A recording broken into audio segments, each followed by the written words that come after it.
By the initiative of the Ministry of Environmental Protection and Agriculture of Georgia and the Rural Development Agency, Imereti Agro Zone announces the request for proposal for the Greenhouse Cluster Development Project. A unique opportunity to invest a fully serviced 220-hectare area located in the western part of Georgia, the Imereti region blessed with an ideal climate and fertile soil conditions. The government of Georgia will ensure to build the external and internal infrastructures with direct access to individual land plots by public transport, fencing the entire perimeter, installing security systems and essential utility infrastructure, electricity, gas, irrigation and drinking water and sewage systems on both production sites. The Imereti Agro Zone's 220-hectare land plot is divided into two production sites, 159 hectares in Skaltuba municipality with low, medium and high technology greenhouses, and 61 hectares in Baghdati municipality with medium and high technology greenhouses. Sites are in close range to the national highway, railroad, airport, seaports and to the regional Eastern European markets. Imereti Agro Zone production sites will be supplied with all primary utility requirements. More than 40,000 megawatt electricity and 40 mil cubic meters of natural gas supply will be available to meet individual farmers' needs. Other utility infrastructure includes drinking and irrigation water supply and sewage systems connected to individual plots. The project concept envisions the single window provision of all required services. Imereti Agro Zone greenhouse cluster tenants and farmers from the Imereti region villages can directly access multiple governmental services available at the service hall. Registration of the legal documents, phytosanitary certification, import and export declarations and services from private companies. One of the priority projects for 2022 for Imereti Agro Zone is constructing the horticultural training and demo center on a dedicated 1.1 hectare. HTDC's primary role is to provide academic and practical knowledge to local workers, agronomists, economists, and specialists needed to operate modern greenhouses. High, medium, and low technology demo greenhouses will be built for practical trainings. The center will serve the Imereti Agro Zone greenhouse cluster members, farmers from all over Georgia, and even neighboring countries, for example, Armenia and Azerbaijan. The government of Georgia is supporting center's development by delivering required infrastructure, whereas warehouses will be constructed to accommodate ancillary businesses and agri-input supplier companies. Imereti Agro Zone offers the opportunity to interested parties to invest in various technological greenhouses. Land sizes for different technological zones in Phase 1 have been provisionally estimated. In Phase 1, the total size of plots in the Skaltuba site is 32 hectares. For Phases 2 and 3, starting from 2024-2026 years, the total size of plots for construction of greenhouses is 135 hectares. The high and middle technology greenhouse production sites in Phase 2 are preliminarily estimated to be 47 hectares and in Phase 3 approximately 78 hectares. Investors will have the possibility to produce various agriculture products such as vegetables, herbs, berries, flowers, etc.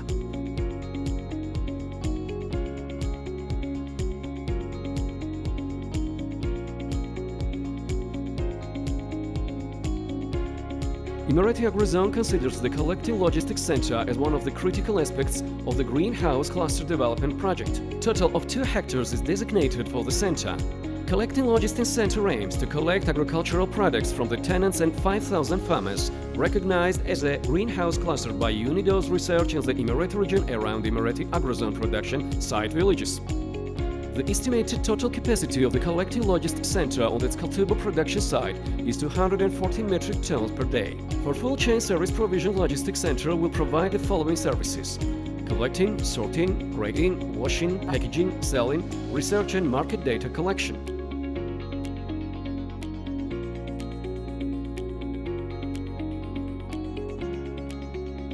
Do not miss out on this exciting and unique opportunity to invest in agriculture in Georgia. Submit your request for proposal by December 31st, 2021.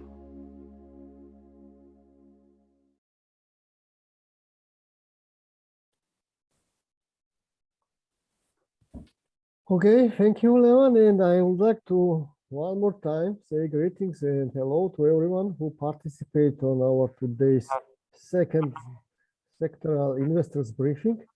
And I would like to ask Georgi to start the presentation. So as it was preliminarily explained by our moderator, so we'll make a small presentation of our RFP document, request for proposal. We will just highlight the main topics, and afterwards I would like to answer on your questions you to have in mind. Okay, next slide, please, and we can start from the third slide. I would like just to introduce our team.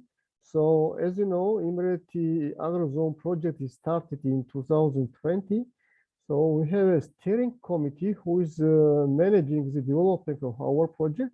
Head of steering committee is the first deputy minister of agriculture, and we have in our steering committee deputy ministers from 5 different ministries, like the Ministry of Finance, Economy, Infrastructure, and so on. Here are presented also our advisory team. So they are advising our projects since from very beginning. And this is a Georgian-Dutch consortium, Joe Holding and Carspitz Holding, and they are presented here. They will help me to conduct the presentation as well. Next slide, please. As I told you, we would like to highlight just main topics of our RFP documents, just to give you overview of our processes of request for proposal. And please ask any questions which will come to your mind, or you can ask it directly after the presentation, or you can do it via the chat, and then we will answer all your questions. So next slide, please. As I told you, today we have a second investors briefing, and we found out that there is a big interest from our potential partners and investors. We invited to our investment briefings all target groups, all possible investors who are we aiming our request of proposal. That's first of all the farmers for high-tech and middle-tech greenhouses, also for low-tech. That's agro operators, O&M companies who manage the logistic centers or big agricultural assets, say farmland asset manager companies. That's definitely agro input providers, and we see the big interest from the agro input providers, and we will explain their role in our project in our presentation. So here is our auxiliary businesses, training and development providers, logistic operators, as I told you, and energy and utility investors. We invited all these parties all together to have a transparent and transparent process of our request for proposal. Next slide, please. So during our project development, everybody, the most foreigners, of course, we are asking, why do I have to come to Georgia? Why do I have to invest in Georgia? So in our RFP documentation, you can find several slides why foreign investors have to make investors in Georgia, and why it's so interesting. And you know that Georgia become quite popular for investment side, and you can see by yourself all these rankings which are we are gaining in our development, and our government is doing quite well. So just few out of this, that we are 7th easiest country to do business worldwide, and 3rd least tax burden country. I will not go to details for other slides. You can see it by your side, but what I want to stress out, that's not only the generally why to invest in Georgia, but why to invest in agriculture in Georgia. So in last 8-9 years, the investments made in Georgia, this exceeds 4 billion Georgian lari. 4 billion Georgian lari was invested in just Georgian agriculture. That's all private investment.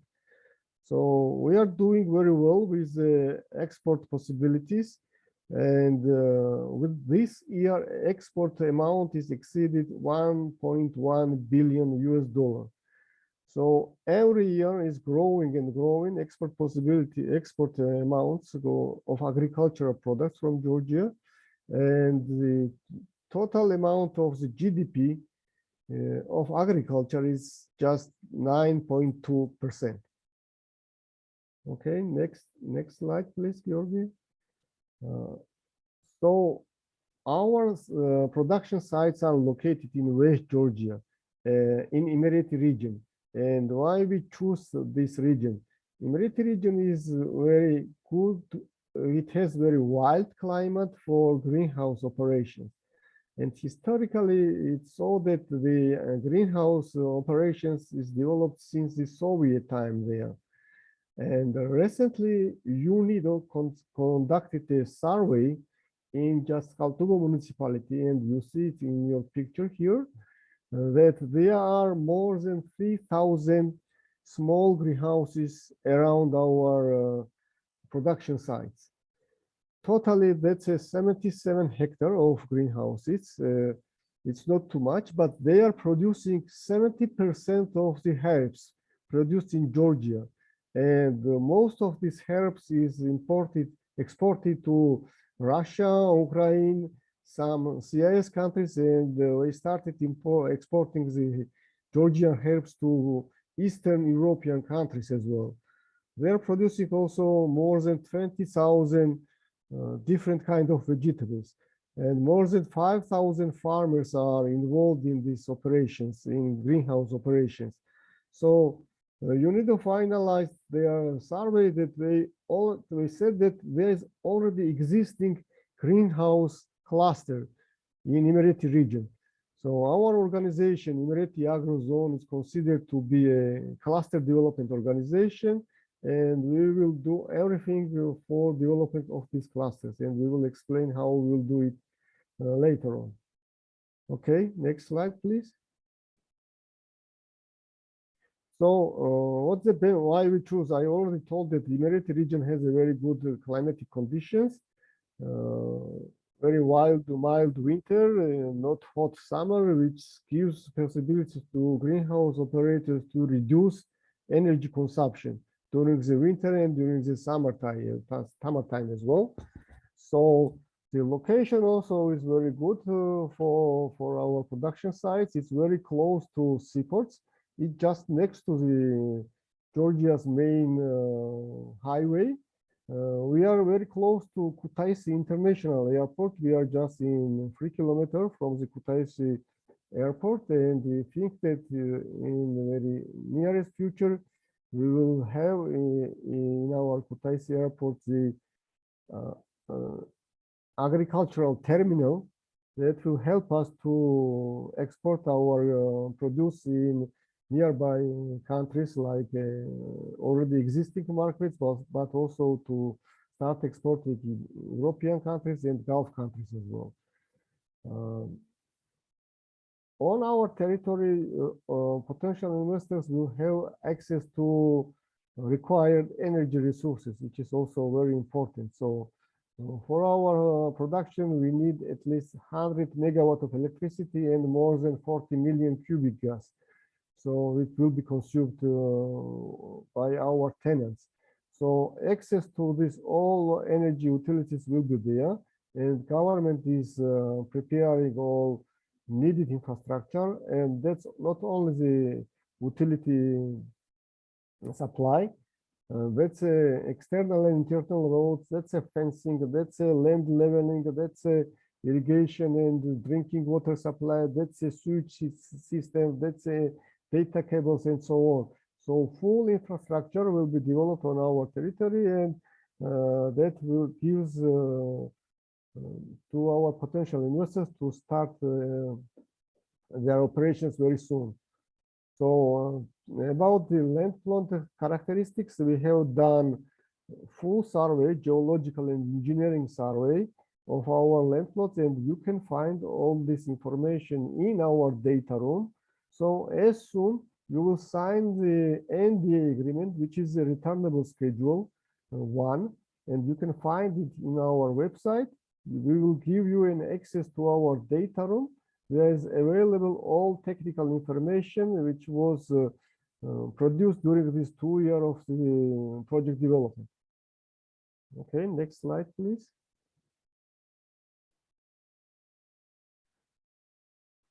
So that's a very important stage of our project development. As I told you, we started the project almost 2 years before. We did together with our project advisors a quite big job, and you can find, as I told you, it in our data room, all the reports and the necessary information about our project. So this year, early spring, we conducted a expression of interest to find out, is there any interest from the potential investors who are interested in our project. So at this stage, we received more than 30 offers from 8 different countries. And according to this survey, we decided to conduct, and now we are announced already, 1st of November, the request for proposal.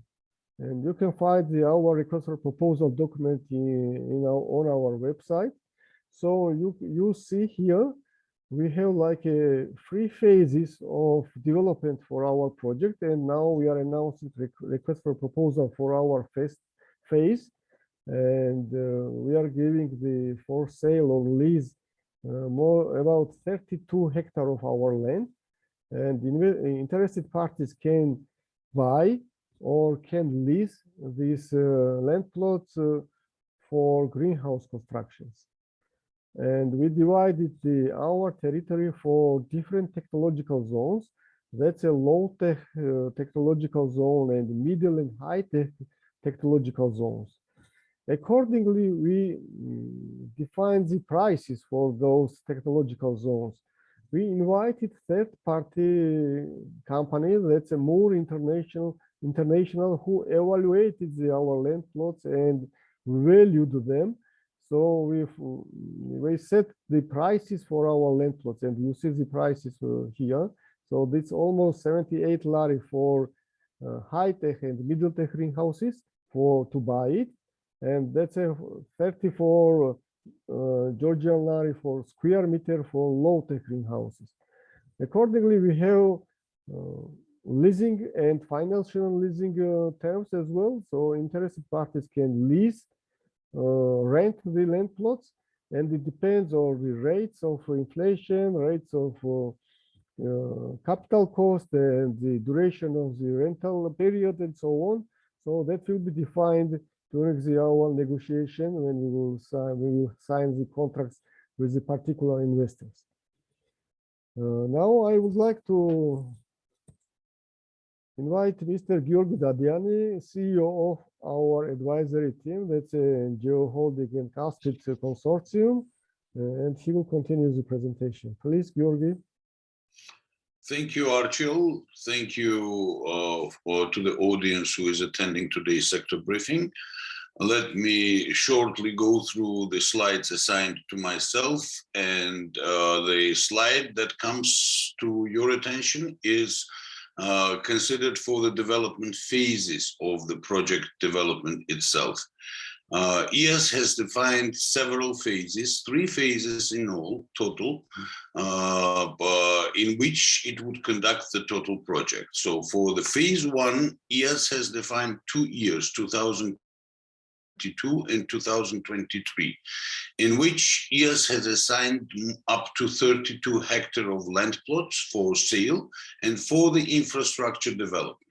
ES is assigned for phase 2 development 2024 and 2025 in order to extend its infrastructural development and extend the land sales. Initially, the phase 3 had its own, prolongation of 1 year, in fact, though in our business plan, we have defined it for certain more period of time because of the leasings, because of certain conditions that could come up with the land sales and lease. So all the preparatory works and all the land leveling works and all the infrastructural works for phase 1 and phase 2 will be accordingly accomplished according to the given time schedule and approved time schedule. In 2022, EAS will start with the detailed project development by inviting the international, supposedly international local will be tendered out, engineering company to do the detailed project working and start the project development immediately. Thank you. Could we move to another slide, please? Here you can find the time frames for the assigned milestones that we have told 2022, 2023 for the phase 1, 4 and 5 for phase 2, and 6 for phase 3 project development. Thank you. Please to another slide. As Archel already has mentioned, EAS has defined agricultural land plots for sale and for lease. 75% of the assigned land plots for the phase 1 are assigned for sale. 25% of the land plots are assigned for the lease. Estimations, initial ones, to be adjusted after the RFP is finalized, after we receive the concrete proposals. As you remember, the conditions given for the sale and lease are valid till the end of December 2021. From 2022, EAS may have changes in land sales and land lease conditions. Thank you.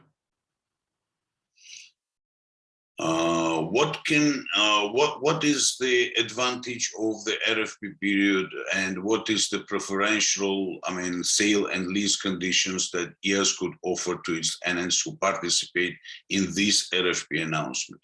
While selling out the land plot, EAS could offer the payment terms divided in 4 different stages for 4 years.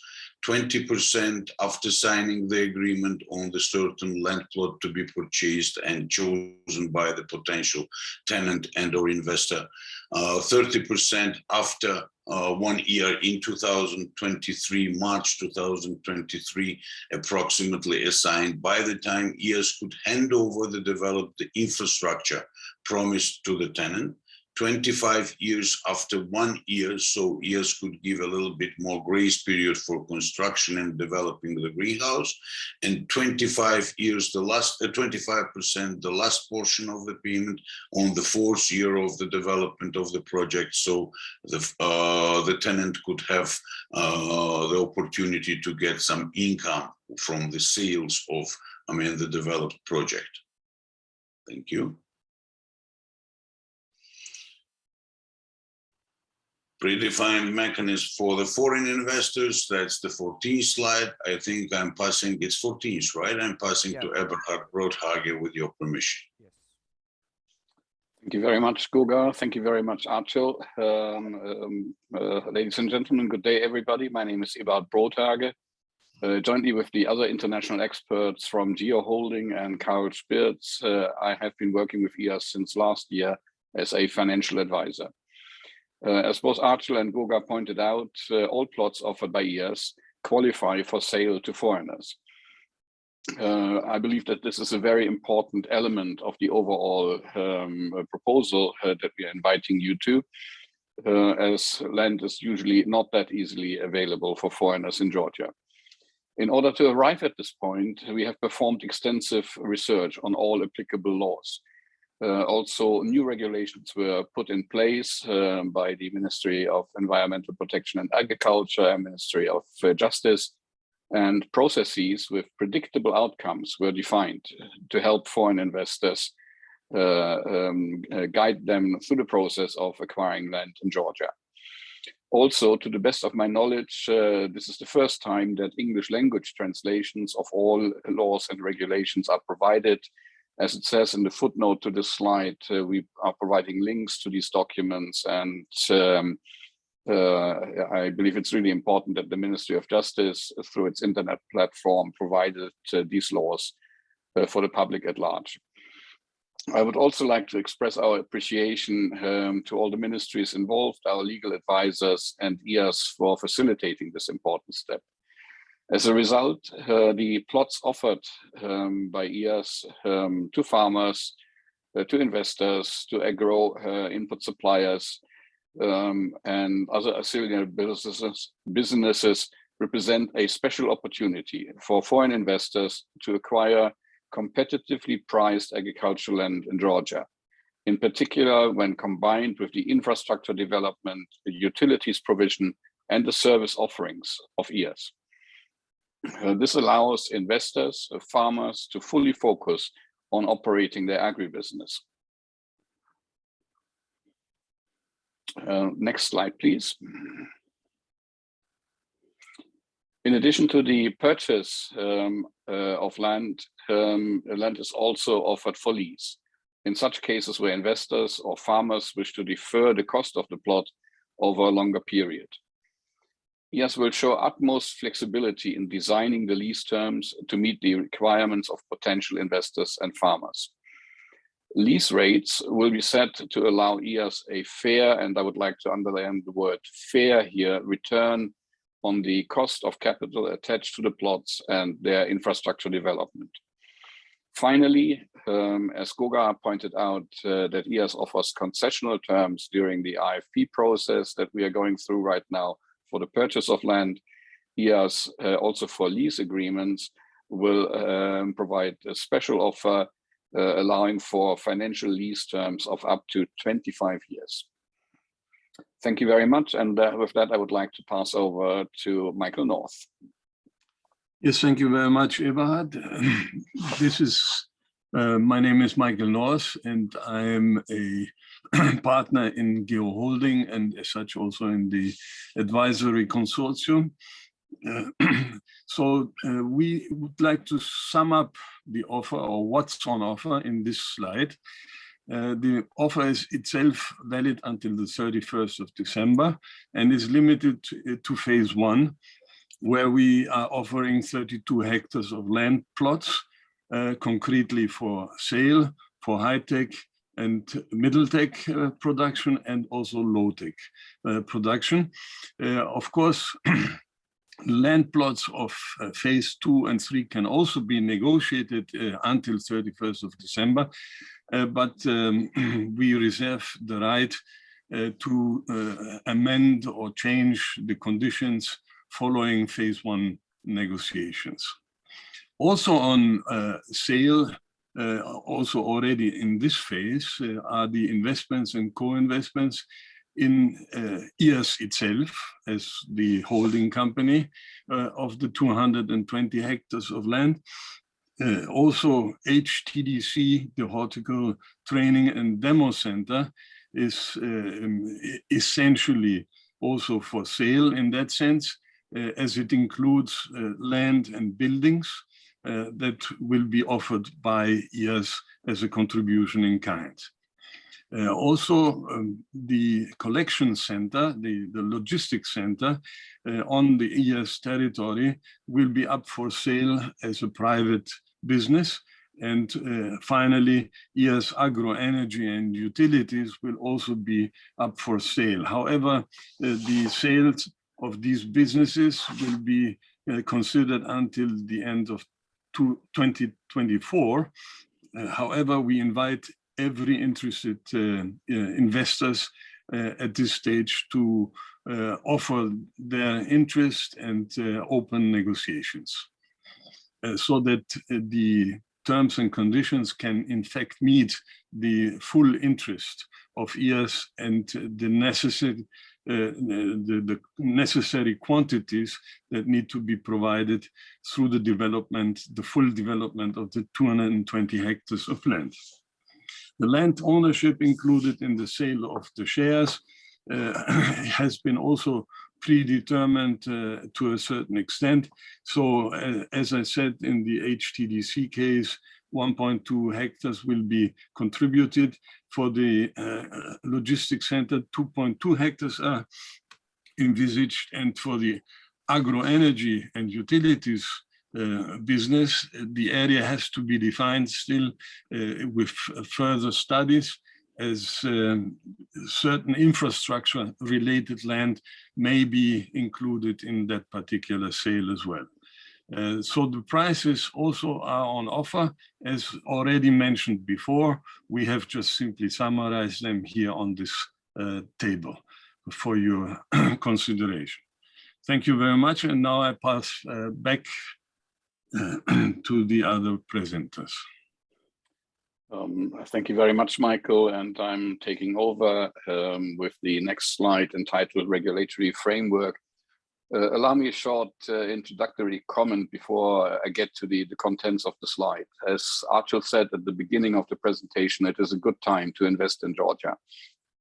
If you look at the World Bank Index in the ease of doing business, Georgia ranks right at the top. And even in these testing times of COVID, Georgia remains open for business with very flexible travel arrangements, and the entire EAS team remains committed to facilitating the process of the RfP. So if you would like to visit Georgia at this time, EAS will take you by the hands and allow you, for example, to visit the production site, have a look at it for yourself, and not only meet with you via Zoom as we do today, but also facilitate meetings in Georgia, obviously all under the most protective COVID rules that could be applied.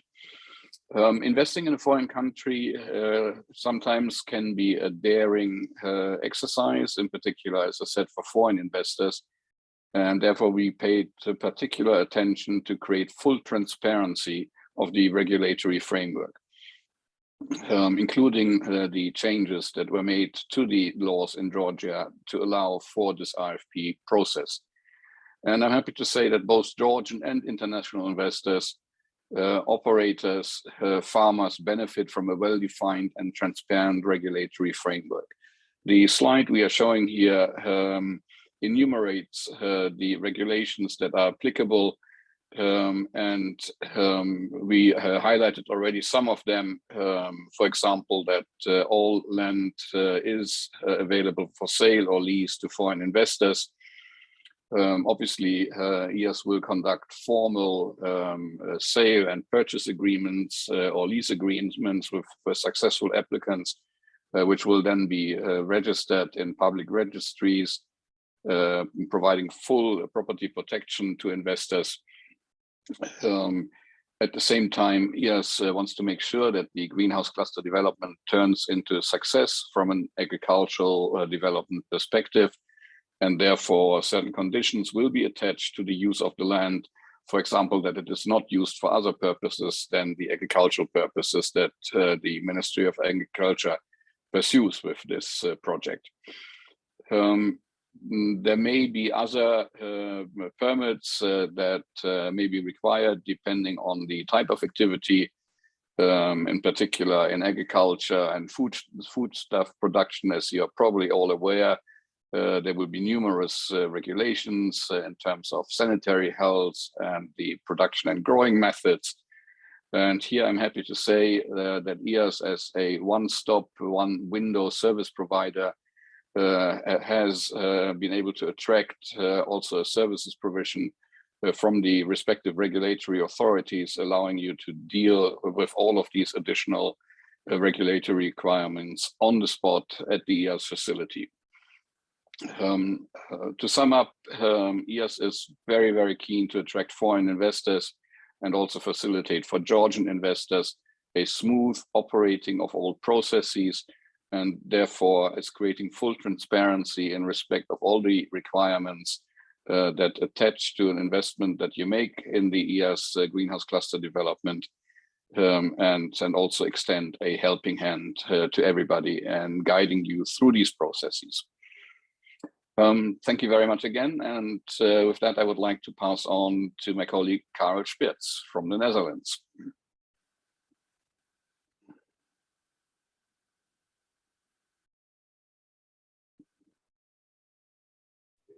Karel, you are muted, Karel.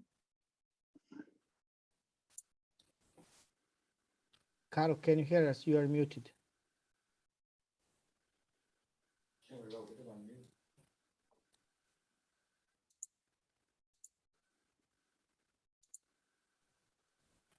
Karel, can you hear us?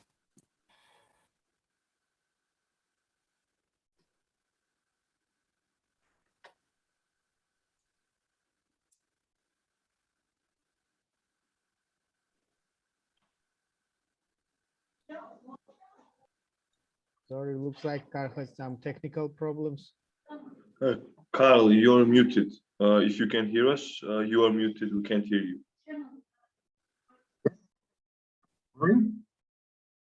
Carl, Hear me now? yeah, now we can hear. Can you were muted from the beginning, so please. Okay, I will start again. My name is Karel Speerts. I'm the director of Karel Speerts Holding from the Netherlands. And I'm one of the founding board members of the joint venture that is supporting MIPA and IAS to develop this project. As said, the project has been launched by MIPA, and MIPA stands for Ministry of Environmental Protection and Agriculture. And of course, the environmental protection is very, very important also in Georgia. For that, IAS is going to follow all the rules that, all the environmental rules and regulations that are in Georgia, but also environmental rules that will be applicable in Europe. And one of them is to follow, for example, the global GAP regulations. For that, IAS will offer some services that tenants are obliged to take. And some of those protection measurements will be integrated in the investment of the tenants. I will give some of them, some examples for it. IAS will, for example, install a sewage system. There will be also waste collection. It will be also one of the services of IAS. And there will be also waste collection of organic material. And of course, the organic material, it can be reused again, it can be used as a compost. So very important for these matters. All containers, bags, cardboard, that crop protection, all these materials will be collected and they will be removed from the premises according to the Georgian rules and laws. Example of protection measurements that are integrated in the investment is that tenants have to collect their rainwater. Some of the tenants will use the rainwater, some of them will not use it. If you use it, it's perfect for irrigation of the plants, and if you don't use it, then the water should be given back to the soil, and that could be done by infiltration grates, or that the water will flow back in irrigation drainage channels that will be created by IAS. Other example is also that if you grow hydroponics, then there is always, let's say, a 30% of that water has to be back flushed. It is not allowed to back flush it in open water or in a sewage system. So that water first has to be cleaned before it will be given back into the system. One of the regulations that IAS also will implement, that it will not be allowed to use charcoal or to use burning wood, because it will give a very huge pollution of the air, and it will also pollute the glass greenhouses. So some of the rules have to be integrated, and others will be services or will be obliged to follow up. Thank you. I will hand back the word to Achal Pukia. Thank you, gentlemen. So Here I would like to present what additional benefits they will have our investors. So EAS will will provide all services via single window approach. So all our investors will have access to governmental services through our service hall, and we will receive these services with single window approach. And these services which will be provided by the government and is needed for different investors. That's customs services, that's phytosanitary services, that's export-import documentation, that's all licenses, permits for construction, or whatever you will need from the government. You will receive it with single window approach in a very fast manner.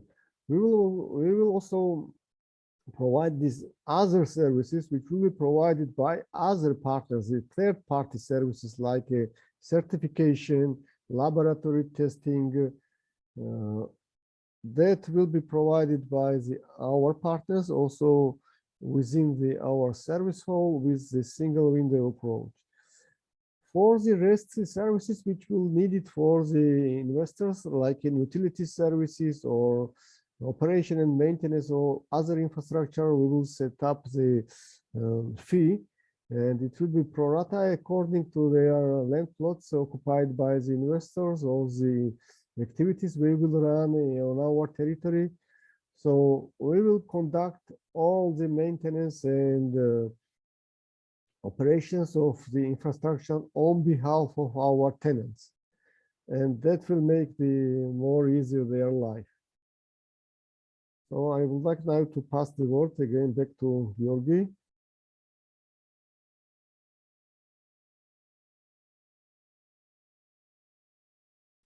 Koga, floor is yours.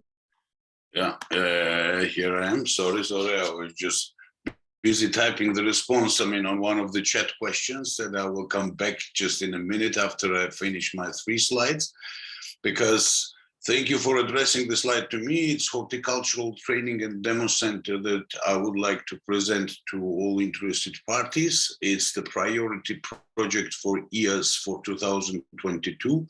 Considered for us as really priority number 1 to be started from very March 2022 as like an implementation stage, already to be founded in the beginning of December by the end of this year as a non-profit, non-commercial legal entity based on the membership for 3 different main target groups. First of all, it's organized and developed for the farmers. So we're expecting all existing 5,000 farmers only around EAS Greenhouse Cluster Development Project to be attracted as members to the Horticultural Training and Demo Center. The second and one of the most important target groups for us is the agri-input supplier companies, international and local, presented on the market or who would like to be presented on the market. We assign for them the certain membership category even, and we consider them as really important as technology provider companies, as the access to the supplier provider companies, as access to different possibilities for leasing for the farmers. It's one of the main target group of ours. And the third target group of ours is the academic sort of a support of the Horticultural Training and Demo Center, and it's mainly universities, vocational training centers around the world, locally and internationally. We are really happy that EAS is already discussing possibility of founding Horticultural Training Demo Center with one of the main universities of Georgia that has advanced in agricultural, educational, curriculums and programs that they have developed. So we are, waiting for the end of the request for proposals in order to find out from the potential agri-input companies who could be interested in Imereti Agro Zone development to fix their participation and come up with their initial interest by applying to the RfP process and introducing their interest to the horticultural training and demo center. Horticultural training and demo center also considers the in-kind contribution possibilities for different agri-input companies according to international standards, the way it's developed in the European countries mainly. Thank you. With this slide, let me also address another priority project of Imereti Agro Zone to be developed from the very 2022, and it's a collecting logistical center. Collecting logistical center is the need and the demand of the collecting logistical center. You can find also in the RfP documentation where you can find the UNIDO survey for the farmers, greenhouse cluster farmers, 5,000 farmers, 77 hectares in all. 70% of herbs produced on this territory are exported, in fact. And the need for the logistical center is defined with the EBRD and FAO survey on the same region, on Kutaisi region, from the very beginning considered to be a logistical hub of Georgia. That had already considerations for the vegetable, herb, and berry type of logistical center to be established at that place. And as you remember, IAS is located in 3 kilometers from Kutaisi airport, so it's really important and it's really supported by the state to develop the collecting logistical center on the site. The collecting logistical center is considered, as I told, already for vegetables, herbs, berries, and flowers. These are the four main targets that IAS follows within its own production sites. Inviting different investors in the fields and also in the collecting logistical center. Collecting logistical center considers different interesting possibilities with the offer that IAS has placed on its website, and it's a separate page devoted to the matchmaking processes, where under the program of the Dutch embassy, IAS had an opportunity to be involved in the matchmaking process for the Dutch potential investors and companies, and have identified different possibilities for matchmaking with either local companies, local potential O&M on local investors, international O&M on local investors, international suppliers, and different international companies that could combine their efforts in building up the logistical center. And finally, it will be established as a joint stock company with an opportunity to invite different investors and to make it private 100%. Thank you. Can we move to another slide, please? Imereti Agro Zone, Agro Energy and Utilities Joint Stock Company is one of the companies to be established by LLC Imereti Agro Zone in order to organize the distribution of the required utilities for its own tenants and potential greenhouse cluster members. As already mentioned, in total, IAS will be able, and IAS Agro Energy and Utilities Joint Stock Company will be able to purchase on the market and distribute up to 100 megawatt electricity and 40 million cubic meters of natural gas. For that reason, in order to ensure the constant supply, the state is ensuring delivery of the main transporting lines for the Altobo land plot from Altobo town itself, and for the Vartsichel land plot from Zestaponi town. It's a separate cost that state, brings in kind for the project development in order to ensure the constant supply of electricity and natural gas.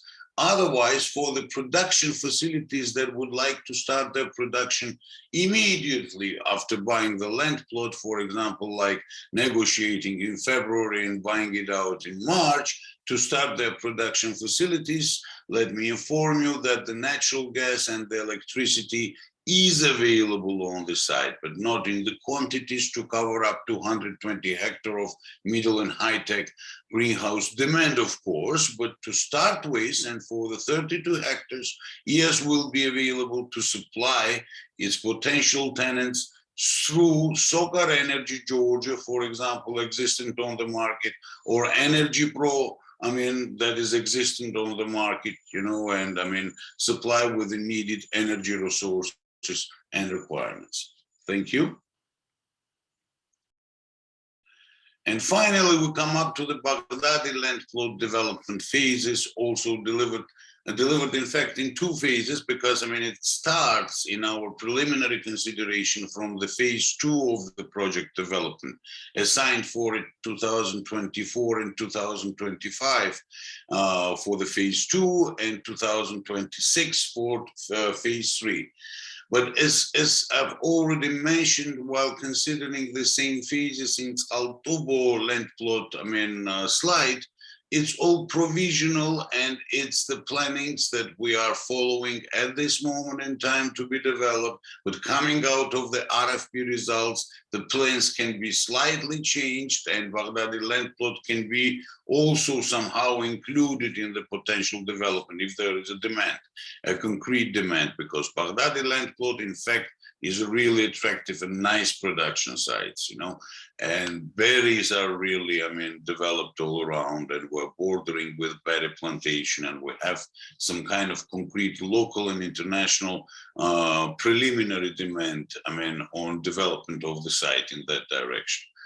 Thank you. I think I have to pass the word now back to Archie, right? Or thank you very much, Goka. Yeah, sorry. Yeah. I'm taking the next slide. As you know, I have acted as a financial advisor. My professional background is as a banker, so I won't surprise you by saying, by quoting the old saying that money makes the world go around. Obviously, EAS and we as the project advisors are aware that some of the offered opportunities under this RfP in the greenhouse cluster development represent major financial investments. Hence, it has been our focus since the start of the project to fully brief all development agencies, international financial institutions, and local and international banks of the EAS project. We have also carried out high-level business plans developed by us with the decades-long experience of our agricultural and financial advisors, which are showing that businesses operating in the greenhouse cluster development and benefiting from the scientific growing methods trained at the horticultural training and demo center can achieve returns that are substantially higher than what is now achieved in Georgia with traditional farming methods. The EAS team, supported by the project advisors, will be pleased to share further details with you of the financial financing offers following the closure of the RfP, allowing you to easily approach banks and international financial institutions and potentially also benefit from development agency support. Thank you very much, and I would like to pass back to Archie now. So, gentlemen, this is our last slide, and I would like to say thank you to our advisory team members for presentation we did. So here we are introducing our future, how we see our legal and financial structuring in nearest future. So to start with Imereti Agro Zone LLC, we are going to change the legal structure of the company, and we will become a joint stock company, which gives more and easier access to invest directly to EAS, and it refers to mainly to asset management companies or farmland management companies. That gives possibility to invest directly to EAS in a more easy and flexible manner. So we have discussed the other our initiatives like an HTDC, the collective logistical center, and utility company. So as Georgi has described very soon, even before the new year, I hope so, we will establish a HTDC as a separate legal entity, and it will be a non-commercial, non-profit organizations based on a membership. And we hope that all input suppliers companies will become members of this organization, because we are inviting the farmers to become members of this organization as well. So HTDC will be like an open platform for auxiliary businesses and input supplier companies, and this will give you access to existing market through the HTDC, and this market is existing farmers. These 3,000 greenhouses which are occupied around our production sites. The next legal entity which we are going to create, and it also will be a joint stock company, that's a collective logistical center. And here we are inviting the international operation companies to run this logistical center. As an government has decided to allocate a land plot for the logistics center, we will build up all necessary premises there, starting from production facilities, cooling facilities, and so on. And we are inviting international operation companies to operate this logistics center. And the logistics center will serve, first of all, these existing cluster members who are around us, and they are very small, to get the access directly by their own to international markets. And that's why this logistics center will be collecting logistics center. It will collect all produce which are produced around our production sites. And the last but not least, that's an energy utility company. So as it was told to you, that there's a huge consumption in energy. That's 100 megawatt of electricity and 40 million cubic meter of gas. That's irrigation, water, sewage system, and all the related services will be provided by the, again, joint stock company, and we call it Agro Energy and Utilities. So that's a third company which will be created within the years. And so that's, we hope and we think that this kind of legal and financial structure provide us with access to equity and debt funding from a broader range of investors and lenders. So that's how we see our future development in a legal and financial terms. This was our last slide. Thank you again for your attention.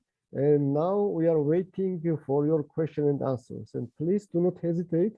You can ask any question which will come to your mind regarding our RFP process. And we are ready to answer on it. Please, you can raise your hand and follow the... Thank you, Mr. Archu. So we are waiting for the questions.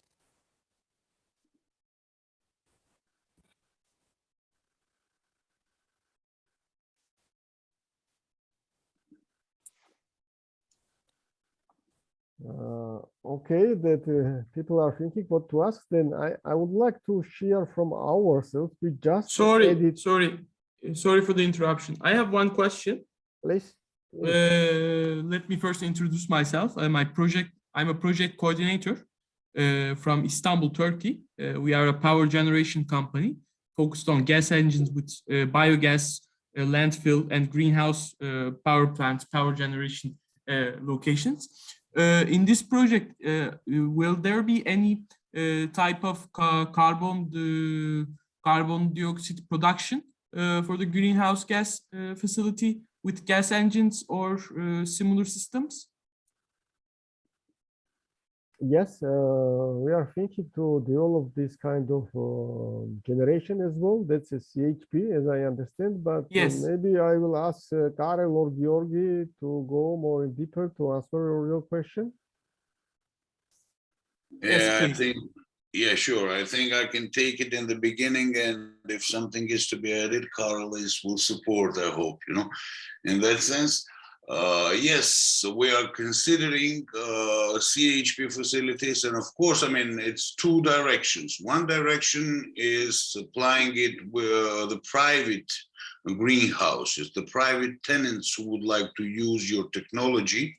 That's one target group for you, I think, and you should think of being presented at the horticultural training and demo center in my consideration, in order to be able to present your facilities to the potential tenants. Of course, they are needed. You know, it's collecting CO2 and everything, and everybody needs it. But that's one target group that you can, access through HTDC. The other thinking could come up from you if you could go for the bigger volumes, with the thinkings of substituting, for example, for EAS, the purchase of electricity and the natural gas on the market, and purchasing it on the import basis, for example, and distributing the hot water and the electricity of the project, just like delivering the big boiler. Yes. With the centralized supply. That could be a separate project related to energy efficiency, energy generation, considered for us, you know, to be studied out more accurately from 2024. But in fact, of course, if there is a private interest to develop it, we would appreciate it. Instead of buying it on the market, we would consider the private sector to develop it on the ground. As an investor, I'm guessing, correct? Absolutely, absolutely. Absolutely. If somebody would like to sell out the facilities, the smaller ones, to the greenhouse tenants, you are welcome to participate in RFP for the horticultural training and demo center. That's where you can introduce your produce. I understand. But Thank also, Mr. Emirhan, if you are interested for more large scales, we are also interested to develop our centralized, as now Goga was describing, the CHP station to provide the all tenants around us. That's also a possibility. We've installed such projects in Turkey and some other countries for centralized CHP production facilities for different types of greenhouse and Sera production centers. For this one, we can also support you as the project beginning and at the end, from all stages. We are very flexible in this case. We will appreciate, and please make a proposal on our RFP process and just submit what you think and what you are offering. So we will have a legal basis to start negotiation and discussion with you. And one more time, before I will pass the word to Mr. Ahmed Mustafa, he is raising his hand. One more time, I would like to raise that everybody who wants to participate in any level or interest in our project, the RFP is a right way to do it. To submit your proposal, this gives us the eligibility to start official negotiations with interested parties. That's the way how we start negotiations with our potential investors. Please, Mr. Mustafa. Thank you, Mr. Arshi. Great presentation. Thank you for everybody who did his share or her share in presenting the good slides. In fact, I'm still cannot have a clear cut between the high, medium, and low tech. The definition for each one. This is a very wide, especially now you have a different prices for the blocks with low tech and the medium and high tech. That this means different in the services that will be provided. So this is my question. I have a second question also. We talk about freehold ownership for the plots, which means the investor can resell after that at any time he wishes, or there is a restrictions. Thank you. Thank you for your question. I will give you a brief answer on your first part. Regarding the technology, yes, The prices for LED plots are different because the access to energy resources are different. As you know, low tech needs a less consumption for electricity and natural gas, and access to from these land plots to these utilities are also limited. And the other side, for middle and high tech land plots, there is not limited access to the energy sources. So that's regarding the infrastructure. Regarding more technological issues, I will ask to answer Karel or again Georgi, and I hope for the last part of the question, I will ask Eberhard to answer. Okay, thank you. So I will take the part for the low tech, middle tech, or high tech. And it is, of course, it is true what you say, that it is a very wide range. If we first take the high tech, for the high tech, we see greenhouses that are completely independent from any kind of influence from weather circumstances. That means that you are operating with a closed system. You are growing with artificial light. You're growing hydroponics. You have a closed system in greenhouse. You run a CHP. You foresee for your own CO2, warmth, everything. So that would be high tech. If you go one step down, and that would mean that you grow on the hydroponics, you have a glass greenhouse, you will not run a CHP, but it means that you're still partly independent of the climate. Now we go to the opposite side as we consider low tech. A low tech greenhouse, you do not heat, or you just give it a little bit of heat. It can be a foil house. You do not grow hydroponics. So it is let's say, the most primitive form of growing in a greenhouse, and then for that greenhouse, we consider it also to be a foil greenhouse. But of course, you also have greenhouses with foil that also can be considered as mid-tech. There are foil houses completely with climate control computers growing on hydroponic. So first of all, if you are going to invest in EOS, you should clearly state and mention what are you going to grow, how are you going to grow, and how are you going to invest. Investing in a greenhouse, of course, it has many prices in square meter. But let's say a greenhouse up to 30 or 35 euros square meter, that can be considered as a low-tech greenhouse. And if you go to the range of 35 to 100 euros square meter or 150 euros square meter, you will belong to the mid-tech. Are you going above, and let's say the 200, 300 euros square meter, then you consider it as a high-tech. So you are right, as you are saying, that the ranges are very, very wide, and so we have to see what will be the investment amount, and according to that, you will be in the low tech, mid tech, or high tech. I hope that answered this part of your first question.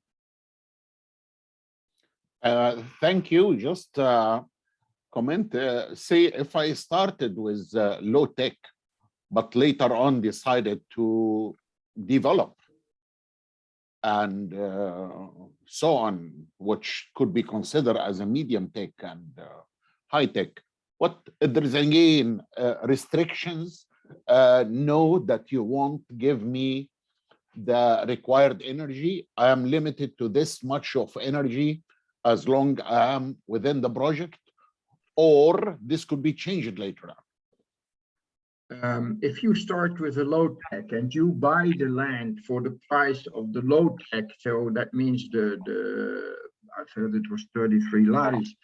That means that you do not have a gas connection. So if you want to upgrade your greenhouses and you say, okay, I want to go to the mid-tech, it also means that you have to buy a gas connection.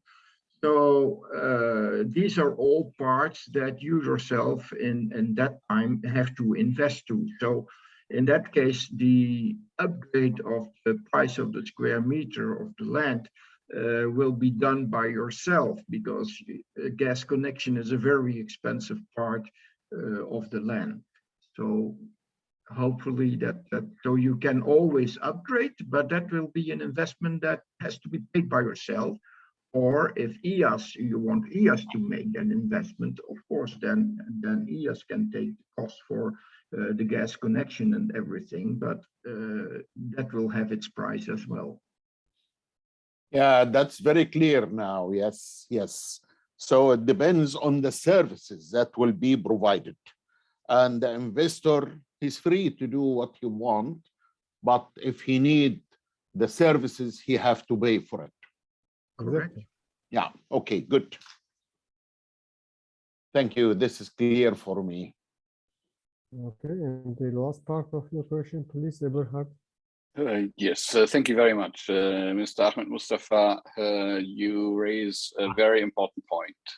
And as we outlined in the presentation, the plots of land will be developed next year with a very substantial infrastructure investment. And the overall purpose is to create a greenhouse cluster. So when you acquire land or lease land, it will come with use restrictions, i.e. you cannot, for example, build a hotel or some other industrial facility on these grounds. The plots are specifically offered for the development of agricultural facilities, and also benefit from the scientific growing methods that are being trained at the HTDC to achieve higher yields. When it comes to a transfer of the title of the agricultural land, EAS will embed a right of first refusal in the sales contract. In practice, you will be free to sell the land if and when you wish to sell it. However, EAS will look at the potential purchaser, and if the sale of the land within the EAS grounds, with all the infrastructure attached to it and the use conditions, does not meet the EAS requirements in running and operating the greenhouse cluster development, then EAS will offer to you to repurchase the land at that time. So yes, it can be sold, but again, also in respect of a sale, there would remain conditions attached to it. Keep in mind that the EAS 220 hectare development will be security fenced, will have central facilities. So making sure that whoever operates within these grounds operates an agricultural facility is very important to the overall purpose of EAS. I hope that answered your question. Thank you very much. Yes, thank you. Yes, I'm talking about, I think you made it clear that this kind of agriculture projects, it's been developed by the investor. And later on, another investor, he came, he want to buy it as it is, as an agriculture project. This means he could do that, or he will be subject to certain conditions. I'm not talking about changing the purpose of the land, not a hotel, not anything. It's still agriculture projects being approved by AIZ and developed, but in 5-10 years, another investor wish to buy it. Well, thank you very much for that clarification. As we outline in the legal documents and the translations, in order to acquire land in Georgia, you need to do so via a Georgian incorporated legal entity, a Georgian company. If foreign investors are controlling this company, then there is the approval process, the investment proposal that needs to be filed, and we are detailing that in the documents that we are providing as part of the RfP. If and when that investment plan changes, then obviously, again, approvals may need to be acquired.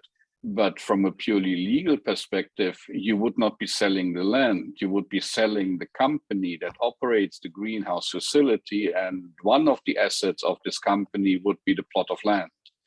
So from that perspective, to the best of my knowledge, I'm not a lawyer and not qualified to speak in detail of Georgian law, but from my perspective, there are no restrictions in terms of the sale of a company from one legal entity to another legal entity.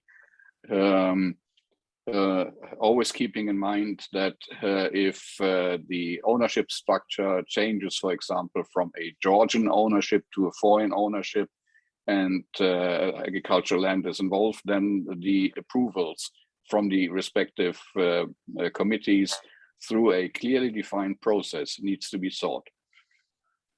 Thank you very much. Thank you. That's more clear to me. Thank you, sir. Thank you. Thank you. And we see that Charles has a question. Please, Charles. Yes, hello everyone. Can you hear me well? Sure, yeah, go ahead. Yeah, so thank you again for the presentation and for this project. I'm just to introduce myself. I'm a business coordinator, business development coordinator at Robinson Agri. It's a Lebanese greenhouse manufacturer. So now I have a better understanding about the project, but my question is, and just to clarify, as a greenhouse producer, what is how we're going to deal with this project? Is the owner of the land going to decide the number and which contractor you want to deal with greenhouses, or is there a different project or a different space reserved for greenhouses that is unrelated to the land rental? So if we, as a greenhouse business, if I can have just better clarification about our role in this project and how the process is going to be. Thank you. Okay, thank you for your question. And as we described, we are inviting all input material suppliers. And I think that as you are producing the greenhouse structures and greenhouses, you are also from this target group. We are inviting them to join HTDC platform on a membership base. So that gives you access to existing greenhouse owners, to farmers, to sell your product. So of course, the private investors decide by their own which supplier to choose. We giving them possibility to choose from existing list. So that's the advantage to participate and become an HTDC member and apply to HTDC to gain the access to existing market and to future our tenants. And afterwards, of course, the private investors will decide which provider or which supplier to choose. All right. Thank you for the clarification. All clear. Thank you. Thank you for your question. Thank you. And I see Goga Kvaratskhelia has a question. Goga.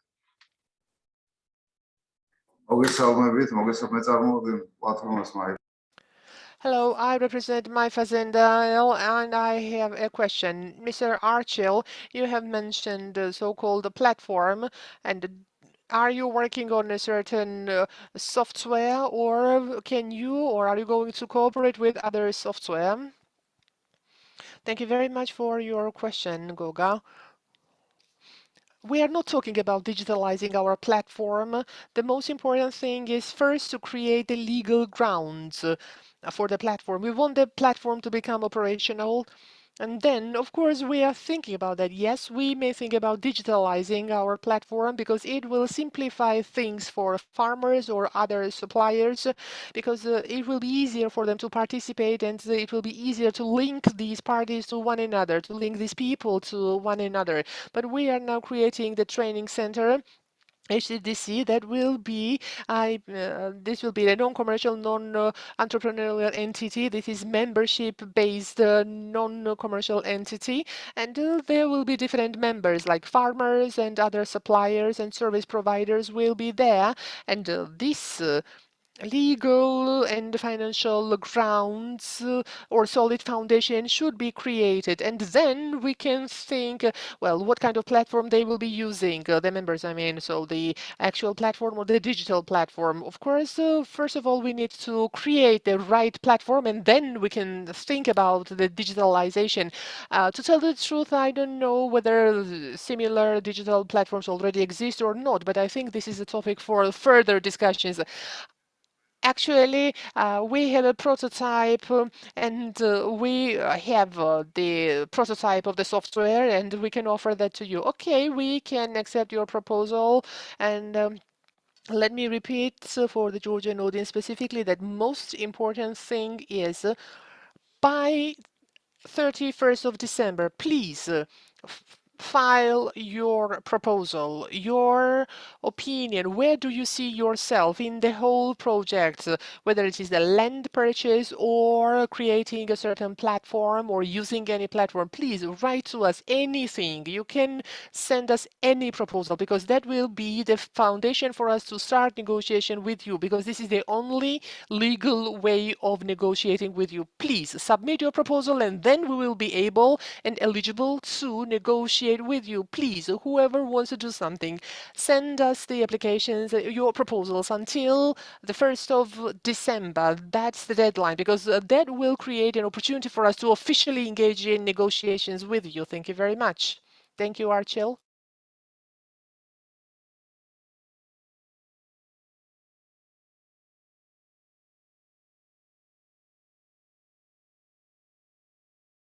House company. We produce berries in Armenia in high-tech greenhouses. And I had several questions. First, I wanted to know if the price you mentioned of the high-tech greenhouses, it includes only land and utilities, right? Or is the greenhouse construction and all the technologies also included in the price? Thank you, Elisa, for your question. Let me explain that we announced prices refers just for land purchase price. You buy the land or lease it according to these prices, then you have to construct the greenhouse by yourself or investors, and we give you access to all utilities needed for greenhouse operations just on the border of your land plot. And you have to switch your facility to this existing utilities. That's not contains anything. That's a service provision, and that's a leveled land site, what we are offering to our potential investors.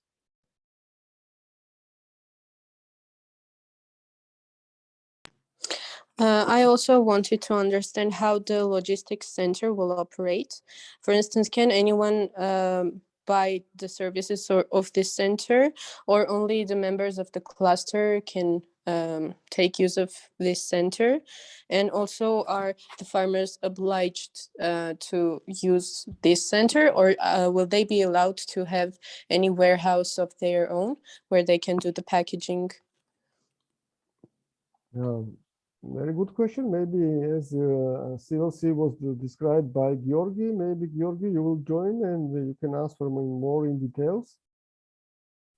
Sure, Archil, let me take the question. Thank you, Elsa, for your question. The CLC is also the collecting logistical center, we'll call it. It's a possibility. Nothing is obliged within the EAS greenhouse cluster, Elsa, to anybody. It's upon creating incentives and supporting the farmers to create for them the possibility where they can sell it through the place where the market price can be fairly established. How we want to achieve it, we set up the collecting logistical center as a joint stock company and even invite everybody, for example, your respected company to participate in development of collecting logistical center as an investor as well and buy shares or whatever, contribute to the CLC project. The same way we invite different farmers, the local berry farmers, different farmers that already have the production and they are selling it out through their intermediaries. So that's the center for everybody, welcoming ownership-wise, service provision-wise at certain fees for everybody, non-obligatory, nothing obligatory. You know, that's the collecting logistical center. Thank you, Georgi. Thank you for your answer.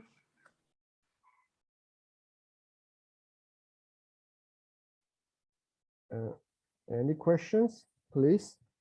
We are ready. We are ready to answer all questions. If there is no question so far, I will take opportunity and ask Georgi to present now the returnable schedules, and he will make it like a very small presentation how to fill out the returnable schedule to submit your proposal. Please, Georgi. Thank you, Mr. Archil. Yeah, as you see on the screen right now, we have 2.1 returnable schedule. It's the registration form, and all the applicants and interested parties that wish to take part in our request for proposal have to submit and fill out the this RS 2.1.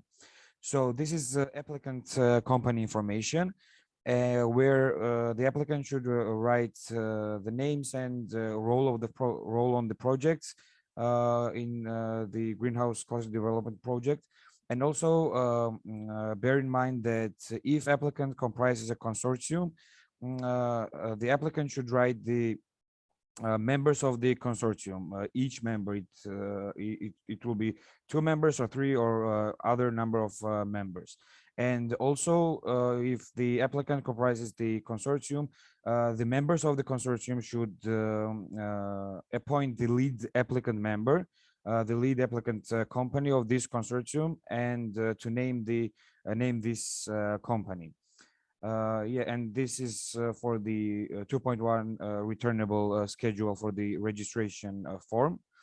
And for the second one, actually for the registration, let me share it right now. This is the 2.2 returnable schedule. And in this registration form, there is defined the sections, and through the sections, all the interested parties should fill out only the designated sections that is applicable for them. So, for example, application A, B, and A and B and E and F are for all the interested parties and applicants that should fill out the returnable schedule 2.2. And if we go to the section C and D, the section C right here, just the section C is for the interested parties that are going to buy or lease the land.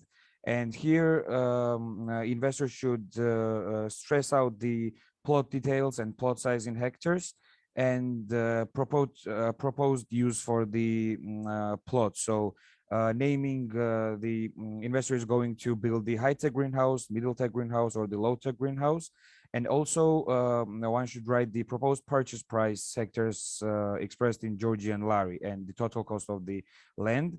And as gentlemen already summed up the prices that are in RfP document, you can see it on, as I remember, it's slide number 20.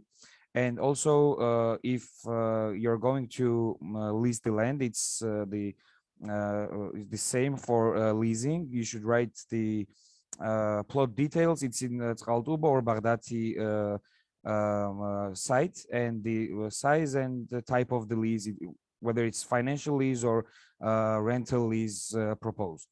And the section D, and if you are not going to lease or buy the land, you can just leave this section C blank and not fill out at all. And if you're trying to invest and you're interested in the HTDC, CLC, or other ancillary businesses or agri-input supply, your agri-input suppliers, you should fill out the section D and just to make the description of the proposed investment and summary of what you're going to do and in what you're going to make investments in. And the financial offer, you should make the description of the proposed financing arrangements on how you're going to finance all the investments that arise towards the EIAS. And then the last section, the applicant's confirmation and declaration.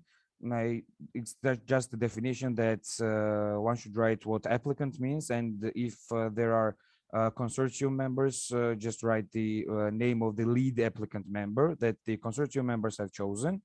And at last, if there are any of the potential conflict of interest, companies should stress it out right here. Also, I want to remind you that we on our website on EIAS.g, we made a matchmaking platform. And we kindly ask you to write a one-page letter expressing just a brief summary about your company, what you do, and what you offer to the EIAS and other companies, and to write what companies are you looking for to match and to have communication with. So you can also see that on our website. Thank you. And if you have any type of question regarding the returnable schedules, please feel free to ask. Thank you, Georgi. And any questions regarding how to submit the proposal?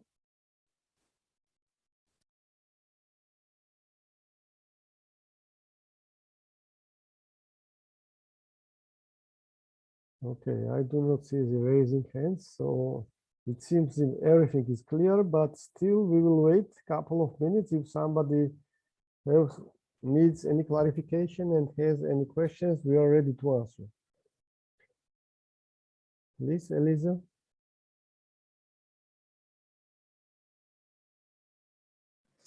I also wanted to understand if this request for proposal is only for investors, or if we have a partner company which is conducting the engineering of high-tech greenhouses, and they also wanted to take part in this project.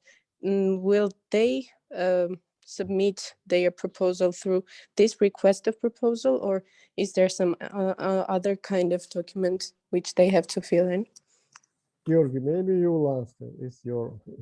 Sure. Elza, I think we're referring to our discussion we held on LinkedIn acquaintances who have been promoting our project. Yes, absolutely. They have to submit, the Dutch company supposedly you're talking about has to submit through the same RfP process with the same RfP documentation, indicating themselves if they are agri-input company and would like to sell their services. It's HTDC, horticultural training demo center, supposedly, that makes them interested in. Maybe they would also like to go for some development of the investment project together with somebody else, and the matchmaking would be interesting for them as well. You know, that's the possibility, but it goes again from the publicly announced request for proposals from the website. So what will they put in the financial offer part? Will they, should they miss this part, or what should they fill in that part?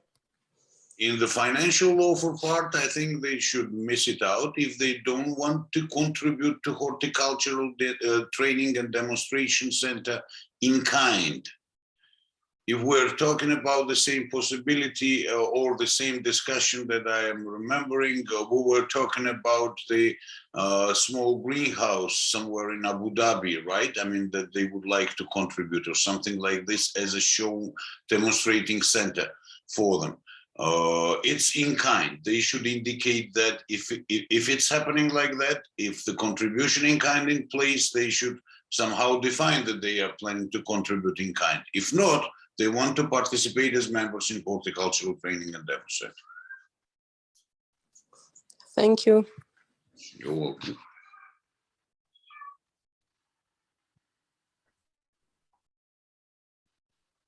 Any questions, gentlemen? So that's the last chance to ask your questions online. Otherwise, you can always write your questions to our website. That's an rfp@ias.ge, and then we will write you. We will answer to your question, and same time we will publish this question and answer on our website to our Q&A section. So you can always go to our Q&A section and see the questions we have received during this RFP process and answers as well. So our today's briefing also will be published on our website. You can always go back and check it carefully if you missed something during the meeting. Or again, you can ask directly question to our Q&A section and we will come back to you with answers.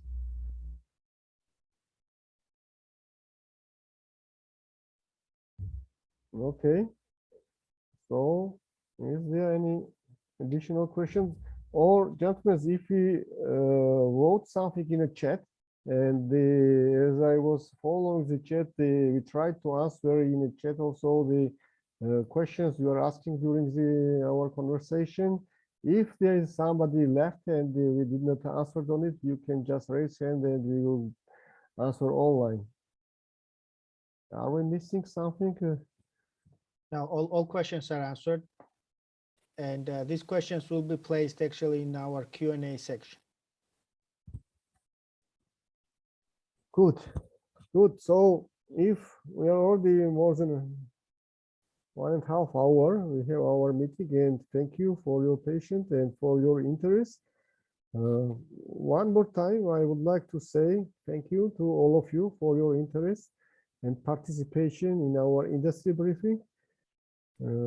I hope that we will get your offers during our RFP process until end of this month, because that's a deadline for our RFP. I don't know yet when will be the second round of RFP, when we will announce it. So that's an opportunity, and don't miss this opportunity, because we have preferential terms for our potential investors, which might be changed for next round of RFPs. So I would like to say thank you to our team as well. That's our team from IAS, and that's advisory team members. Thank you so much for all of you for your contribution during the project development and during our investor briefing.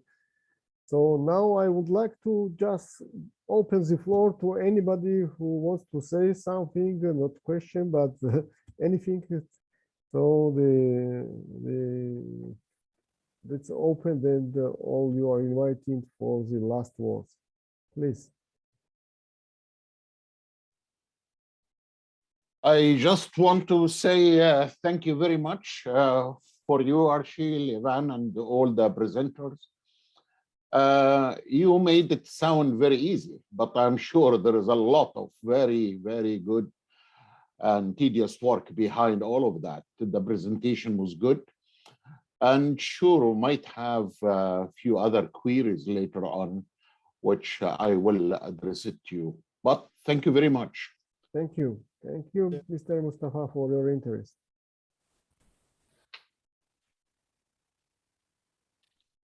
Thank you so much for the participation.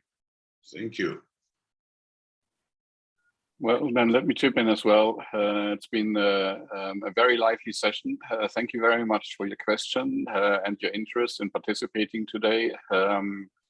following up on the first investor briefing. Ahmed Mustafa, you said that a lot of work went into it. I am deeply impressed with the commitment of the Ministry of Environmental Protection and Agriculture to this project, the very strong support we had from global development agencies throughout the entire project advisory work. And as Archel said, this has been going on for some years.